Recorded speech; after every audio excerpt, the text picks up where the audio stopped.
वाह, बहुत सुंदर प्रश्न। ईश्वर हर जगह है पर दिखता नहीं है। अगर है तो किस जगह इस समय है? हमें श्रोता को समझाइए। भगवान को देखना है? कितने लोग देखना चाहते भगवान को? वो हाथ उठाइए। देखना है? घर में माँ बाप को देखा है? कितने लोगों ने देखा है? पहले भगवान तो वही है सज्जन, उनका दर्शन कर लीजिए, भगवान का दर्शन हो गया। अरे जोर से बजा दो ताली। अब आप कहेंगे ये वाले भगवान को तो रोज ही देख रहे हैं, वो वाले भगवान कहाँ हैं? जर्रे जर्रे में प्रभु है समाया। आप में से कितने लोग सांस ले रहे हैं? सांस, ऑक्सीजन ले रहे हैं? दिख रहा है क्या? ले रहे हैं ना? यही भगवान है।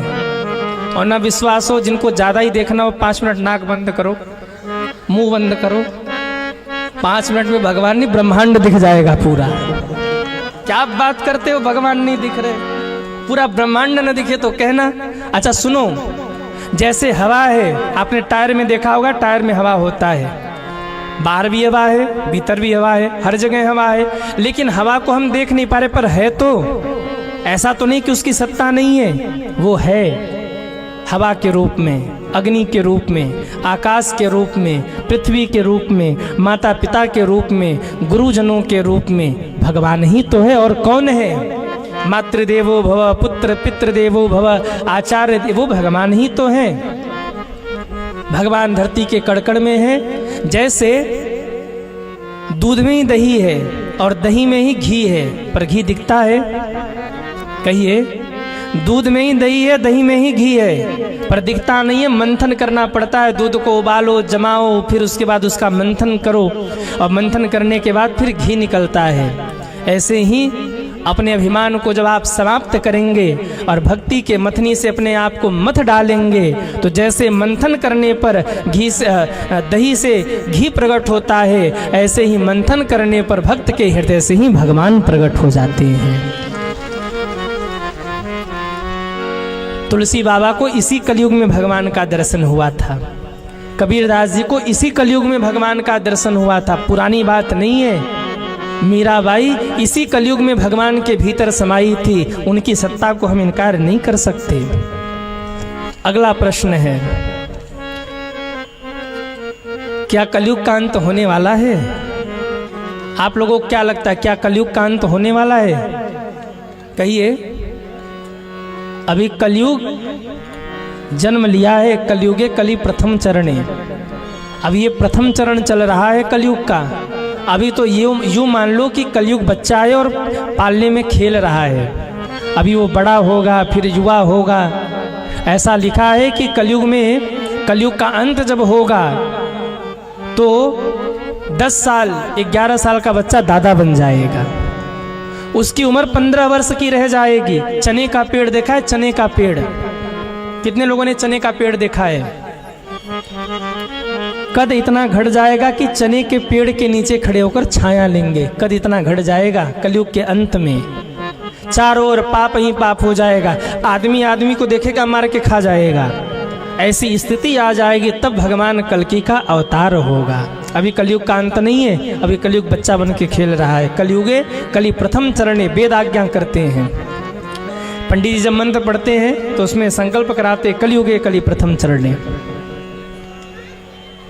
क्या हिंदुस्तान, अरे राम राम, क्या हिंदुस्तान हिंदू राष्ट्र बनने की ओर जा रहा है?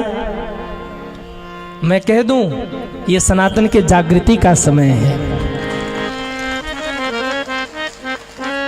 जैसी जागृति इस काल में हुआ है, ऐसी जागृति आज के 5, 7, 7, 8 साल पहले नहीं था।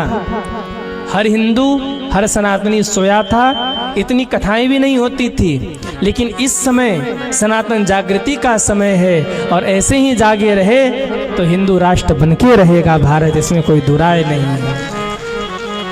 अभी पत्रकारों ने मुझसे पूछा, अभी हम लोग थे थाने में, उन्होंने कहा, गुरुजी क्या हिंदू राष्ट्र बनना चाहिए? हमने कहा क्यों नहीं बनना चाहिए, क्यों नहीं बनना चाहिए, आप ये बता दीजिए। राम यहाँ आए, कृष्ण यहाँ आए, हाँ, हनुमान जी यहाँ आए, तो हिंदू राष्ट्र अमेरिका को बनाओगे? अब किसी और देश का हम नाम नहीं लेंगे, किसी को बुरा लग जाए तो कहेंगे महाराज बोल रहे हैं, पर क्या विदेश को हिंदू राष्ट्र बनाओगे? हिंदू राष्ट्र भारत था, है, रहेगा और बनेगा। खतरनाक प्रश्न था, पर मुझे उत्तर देने में कोई दिक्कत नहीं है। इष्ट को प्रसन्न करने का प्रथम मंत्र यही है कि आप वो करिए जो आपके इष्ट को अच्छा लगता हो। आपका बेटा अगर आपके मन के अनुरूप चले तो आपको अच्छा लगता है कि नहीं लगता है? कहिए, आप कहिए तीर घाट जा, वो मीर घाट पहुंच जाए, उठाओगे डंडा, धो डालोगे? हाँ, और आजकल तो कलयुग चल रहा है, माँ बाप उसमें भी डरते हैं कहीं हमको ही ना धो दे। आपका बेटा आपकी बात माने तो आपको अच्छा लगता है। ऐसे ही जब आप इष्ट के अनुरूप व्यवहार करेंगे तो आपके इष्ट को अच्छा लगेगा। रही बात अगर भक्ति में मन नहीं लग रहा है, इसका मतलब जाने अनजाने में आपसे कोई अपराध बना है। गजानंद भगवान से क्षमा मांगिए और उनसे कहिए ऐसी कौन सी गलती हो गई जिसके कारण मैं आपका भजन नहीं कर पा रहा हूँ, मेरे अपराधों को क्षमा करके मुझे अपने चरणों की भक्ति प्रदान करिए और मुझे अपना लीजिए, ऐसा निवेदन करिए, उनसे क्षमा मांगिए।